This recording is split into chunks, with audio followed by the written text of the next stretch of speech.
ရှိရှိရုံကတာယာလှပတဲ့မြန်မာပြည်ရဲ့ကြီးလက်တော်ရလီတရွာမှာအမီမဲ့အဖမဲ့စီးရဲနှွမ်းပါတဲ့မိန်းကလေးတယောက်ရှိခဲ့ပါတယ်။သူမရဲ့အမီကတော့အီးမြော့လို့ခေါ်ပါတယ်။အီးမြော့ဟာနေစဉ်နဲ့အမျှတထေးအိမ်တွေမှာအဝတ်အလျှော်ရေခတ်ထင်းခွေတွေအလုံးတွေကိုပင်ပန်းလောက်ကိုင်းရင်ဝမ်းရီကိုဖြည့်ရှင်းနေရသူမှာတနေ့မှာတော့အီးမြော့ဟာရွာရဲ့အစွန်ကတောအုပ်နှကြီးတွေကိုထင်းခွေဖို့ထွက်လာခဲ့ပါတယ်။နေဘူးရှင်ကပြင်းထန်လွန်းတာကြောင့်မောဟိုင်နေရဲ့အီးမြော့ဟာတွန်လန်ဘေးကညောင်ပင်ကြီးတပင်အုံမှာခဏနားနေမိပါတယ်။အဲ့ဒီအချိန်မှာထူးဆန်းတဲ့အလင်းတန်းတစ်ခုဟာတစ်ပင်ကြီးရဲ့အောက်ခြေကအကူပေါက်လေးတစ်ခုစီကနေထွက်ပေါ်လာတာကိုမြင်လိုက်ရပါတယ်။ဆက်စုကျင်စိတ်ကြောင့်အေးမြဟာအဲ့ဒီအလင်းတန်းနောက်ကိုလိုက်သွားခဲ့ပြီးဂူသေးကိုဝင်သွားမိရဲ့အခါမှာတော့တကိုယ်လုံးရုတ်တရက်အေးစိမ်သွားပြီးမျက်စိရှေ့မှာအရာအိုင်းလုံးဝေဝါသွားခဲ့ပါတယ်။ခဏအကြာမှာမျက်လုံးကိုပြန်ဖွင့်လိုက်တဲ့အခါမှာတော့အေးမြဟာသူမရောက်နေကြတောအုပ်ထဲမှာမဟုတ်တော့တာကိုသိလိုက်ရပါတယ်။သူမမြင်တွေ့နေရတဲ့မြင်ကွင်းတွေဟာအရင်ကမြင်ဘူးနေကြရွာလေးနဲ့လုံးဝမတူတော့ပဲရှီဟောင်းနန်းဆန်တဲ့အဆောက်အဦတွေနဲ့ဝတ်စားဆင်ရင်မှုတွေနဲ့ထူးဆိုင်တဲ့ကဘာတသွေးခုကိုရောက်ရှိနေခဲ့ပါတယ်။လေတူထဲမှာလည်းနန်သာနဲ့ဤသင်းပြန်နေပြီးလူတွေဟာပစိုးနဲ့အင်ဂျီတွေကိုရှေးခေတ်ပုံစံအတိုင်းဝတ်ဆင်ထားကြပါတယ်။အေးမြဟာကြောက်လန့်နေပဲဒါပဲနေရလဲလို့တိုးတိုးလေးရေးရွတ်ပြီးဘေဘီကိုလက်ပဲ့ကြည့်နေမိပါတော့တယ်။အေးမြတယောက်လမ်းမပေါ်မှာရှောက်လာရင်ဘေးပတ်ဝန်းကျင်ကိုကြည့်ပြီးအံ့ဩတင်နေမိပါတယ်။လမ်းဘေးကဈေးဆိုင်တန်းလေးတွေမှာရောင်းချနေတဲ့ပစ္စည်းတွေဟာတူမတို့ခေတ်ကလေးပလတ်စတစ်ဘူးတွေအိတ်တွေမဟုတ်ပဲမြေအိုးမြေခွက်တွေနဲ့ဝါးတောင်းတွေနဲ့ရက်လူထားတဲ့လက်မှုပစ္စည်းတွေဒါဖြစ်နေပါတယ်။ရုတ်တရက်လူအုပ်ကြီးဟာလမ်းဘေးကိုကတ်ပြီးဒူးထောက်ထိုင်ချလိုက်ကြတာကိုမြင်တော့အေးမြလည်းဘာလို့ရမှန်းမသိပဲကြောင်ရက်နေမိပါတယ်။အဝေးကနေမြင်းကွာတန်တွေနဲ့အတူရွှေရောင်ဝင်းပြောင်နေတဲ့ဝေါ်ရမ်းတစည်းဆက်ရောက်လာပါတယ်။ဝေါ်ရမ်းပေါ်မှာတော့ခန့်ညားထေဝါတဲ့ဝတ်စုံကိုဆင်ရင်ထားတဲ့မြင်းသားတယောက်စီးနှင်းလိုက်ပါလာပါတယ်။အေးမြဟာကြောက်လန့်နဲ့လမ်းဘေးမှာကပ်ရနေတုန်းမြင်းသားရဲ့ဝေါ်ရမ်းဟာသူမော့ရှိတဲ့မှာရုတ်တရက်ညက်တန့်သွားပါတယ်။မြင်းသားဟာလိုက်ကားကိုဖယ်ပြီးအေးမြကိုစူးစမ်းတဲ့မျက်လုံးတွေနဲ့ကြည့်လိုက်ပါတယ်။မင်းကဘဲကလေမင်းရဲ့ဝတ်စားဆင်ခြင်းကငါတို့တိုင်းပြည်နဲ့မတူပါလားလို့မင်းသားကခံညားတဲ့လေသက်နဲ့မင်းမြင်လိုက်ပါတယ်။အေးမြဟာကြောက်လွန်းနဲ့တုံငင်နဲ့ကျမဘယ်လိုရောက်လာမှန်းမသိပါဘူးဖေ။လို့ပြန်ဖြေလိုက်ပါတယ်။မင်းသားကအေးမြရဲ့ဖြူစင်တဲ့မျက်နှာကိုကြည့်ပြီးထူးဆန်းတဲ့အမူအရာကိုကြည့်ပြီးစိတ်ဝင်စားသွားကသူမကိုနန်းတော်တွေကိုခေါ်ဆောင်သွားဖို့အမိန့်ပေးလိုက်ပါတယ်။အေးမြတယောက်ဘာတွေဆက်ဖြစ်လာမလဲဆိုတာကိုတွေးရင်ရင်းတထိတ်ထိတ်နဲ့လိုက်ပါသွားရပါတော့တယ်။နန်းတော်အတွင်းသို့ရောက်ရှိသွားတော့အခါအေးမြမှာမြင်းကားသမျှကိုအိမ်မက်တစ်ခုလိုထင်းမှတ်နေမိပါတယ်။မြင်မာလာသောရွှေတိုင်ကြီးများလှပလာသောပန်းကြီးကကြက်များနဲ့နမ်းသွင်းသူတို့၏ရင်ကြီးတိမ်မွေ့သောအမူအရာများမှာထူးမအတွက်အလွန်ပင်ထူးဆန်းနေပါတယ်။မင်းသားသည်အေးမြကိုတင့်တော်သောအဆောင်တစ်ခုမှထရှိစေပြီးထူးမအားလိုအပ်သည့်များပြုစုဆောင်ရှောက်ရန်နန်းတွင်အပြိုတော်များကိုတာဝန်ပေးလိုက်ပါတော့၏။အေးမြသည်ထူမဝတ်ဆင်ထားသောစုပ်ပြင်းနေသည့်အဝတ်အစားများကိုလဲလှယ်လိုက်ရပြီးပိုဖဲကတိပ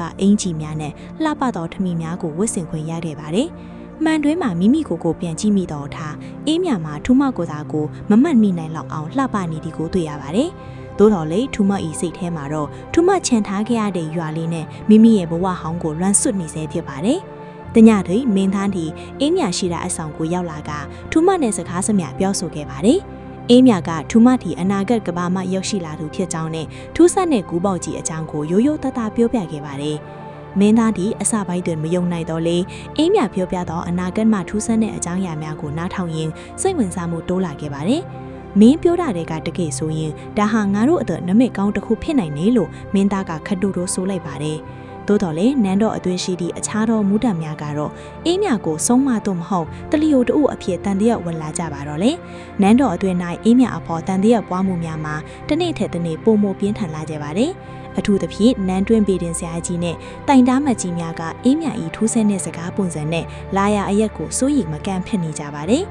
ဒီမိန်းကလေးဟာနမိတ်မကောင်းတဲ့အရက်ကလာတာဖြစ်နိုင်တယ်ငါတို့တိုင်းပြည်ကိုဘေးဒုက္ခပေးမယ်ဆုံးမပဲဖြစ်ရမယ်လို့အချင်းချင်းတီးတိုးပြောဆိုကမင်းသားကိုတတိပေးကြလေတယ်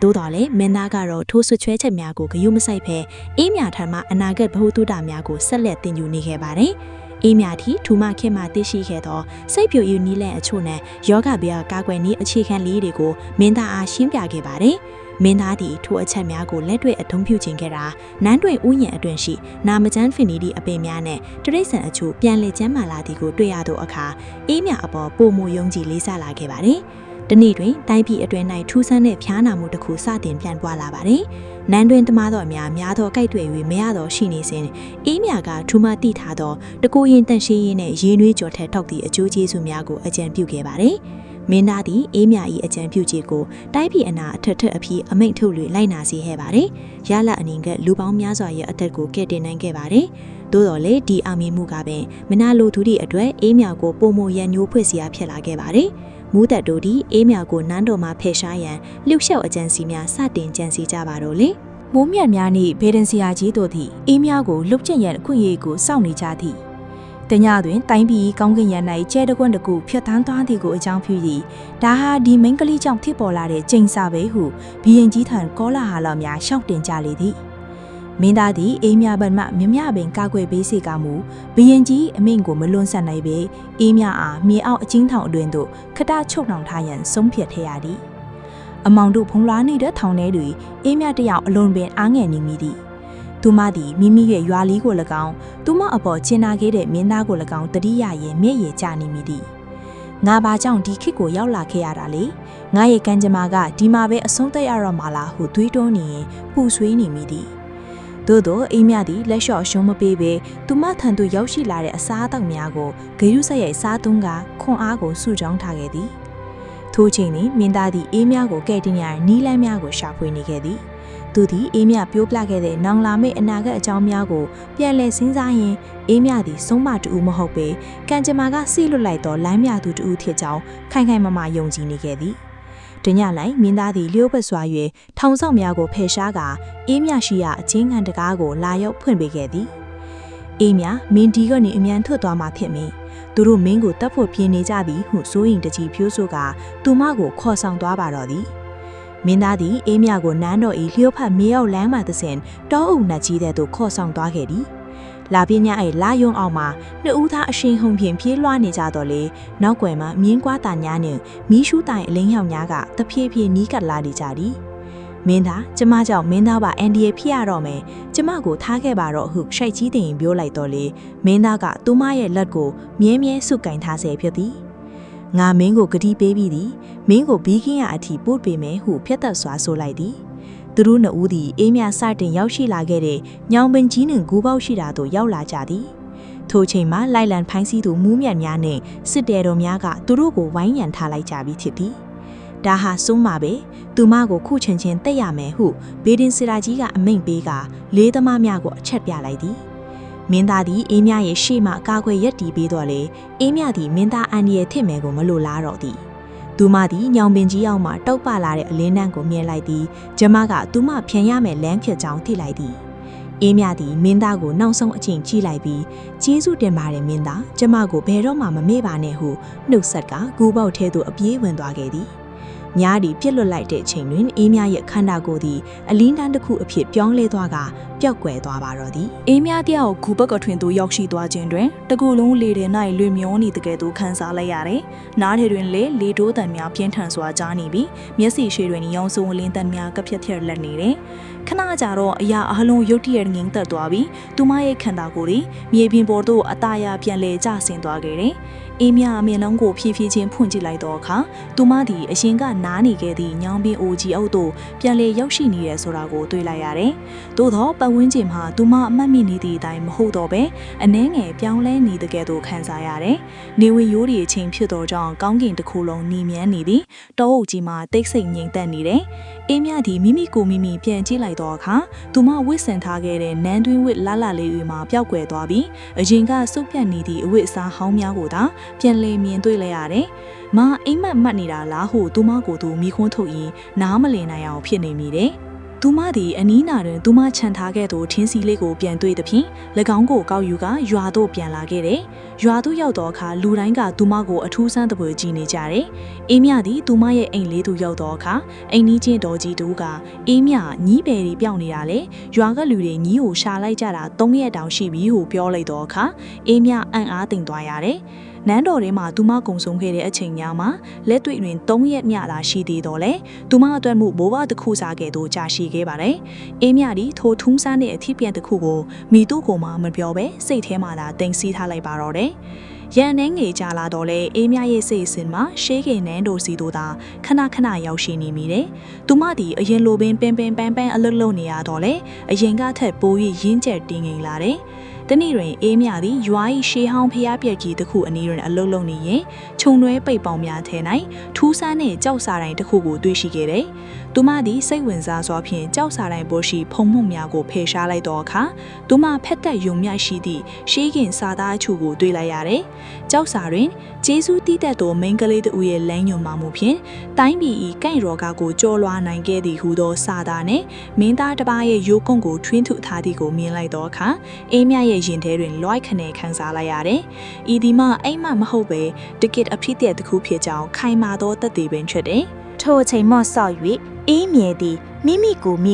စင်ရဲသားမလေးဟုမတတ်မှတ်တော့ပေတံပိုးရှိသောလူတယောက်အဖြစ်စတင်နေထိုင်ခဲ့သည်သူမသည်နန်းကျော်တွင်တင်ယူခဲ့သောစေးဖတ်ဝင်အပင်များအကြောင်းနှင့်ကျမ်းမာရေးဗဟုသုတများကိုအသုံးပြု၍ရွာသူရွာသားများ၏ဝေဒနာများကိုကုသပေးခဲ့သည်သူမ၏စေတနာနှင့်ကျွမ်းကျင်မှုကြောင့်ရွာသူရွာသားများမှာအေးမြဲကိုချစ်ခင်လေးစားလာကြပြီးစေးစရာမလီအေးမြဲဟုခေါ်ဝေါ်ကြလေသည်အေးမြဲသည်သူမ၏ဘဝတစ်တွင်ပျော်ရွှင်မှုကိုရှာဖွေတွေ့ရှိခဲ့တော်လေညဘက်တွင်ကောင်းကင်ယံရှိကျယ်ပွင့်များကိုကြည့်ရင်သူမကိုကယ်တင်ခဲ့သောမင်းသားကြီးဘေးကင်းပါစေကြောင်းအမြဲတစေဆုတောင်းပေးနေမိပါတော့သည်တနစ်ခန့်ကြာကြီးနောက်မိုးရာသီ၏ညတညတွင်အေးမြဲသည်ထူးဆန်းသောအိမ်မက်တစ်ခုကိုမြင်မှတ်ခဲ့သည်အိမ်မက်ထဲတွင်ထိုမင်းသားသည်ပြုံးရွှင်သောမျက်နှာဖြင့်သူမအားကြည့်ကာတိုင်းပြည်မှာငိမ့်ချမ်းနေပြီးမင်းကိုလည်းအမြဲတမ်းတတိယနေမယ်ဟုပြောဆိုကာပျောက်ကွယ်သွားသည်နောက်တစ်နေ့နနက်တွင်အေးမြဲသည်အလုတ်လုတ်နေကြညောင်ပင်ကြီးအောက်သို့တွားရောက်ခဲ့ရာညောင်ပင်၏အမြင့်ချဲတွင်ရွှေရောင်တောက်နေသောအရာတစ်ခုကိုတွေ့ရှိခဲ့သည်၎င်းမှာနန်းတော်တွင်မင်းသားဝစ်စင်လေးရှိသည့်ထူးခြားသောလက်စွပ်တစ်ကွင်းဖြစ်နေသည်အေးမြဲသည်ထိုလက်စွပ်ကိုကင်ကြည့်ရင်သူမ၏ခရီးစဉ်သည်မတော်တဆတစ်ခုမဟုတ်ပေခက်နှစ်ခက်ကိုချိတ်ဆက်ပေးရန်ကံကြမ္မာကဖန်တီးခဲ့ခြင်းဖြစ်ကြောင်းနားလေလိုက်သည်သူမသည်ထိုလက်စွပ်ကိုရောင်းချကာရရှိလာသောငွေကြေးများဖြင့်ရွာလေးတွင်စေးပေးခန်းတစ်ခုနှင့်စာတင်ကျောင်းတစ်ခုကိုတည်ထောင်ခဲ့သည်အေးမြဲသည်နောင်လာနောက်သားများကိုသူမသိရှိခဲ့သောအသက်ပညာများနှင့်တမိုင်းကြောင်းများကိုသင်ကြားပြော့တာပေးရင်းဘဝကိုအတိတ်ပဲရှိစွာကုံဆုံးစေခဲ့သည်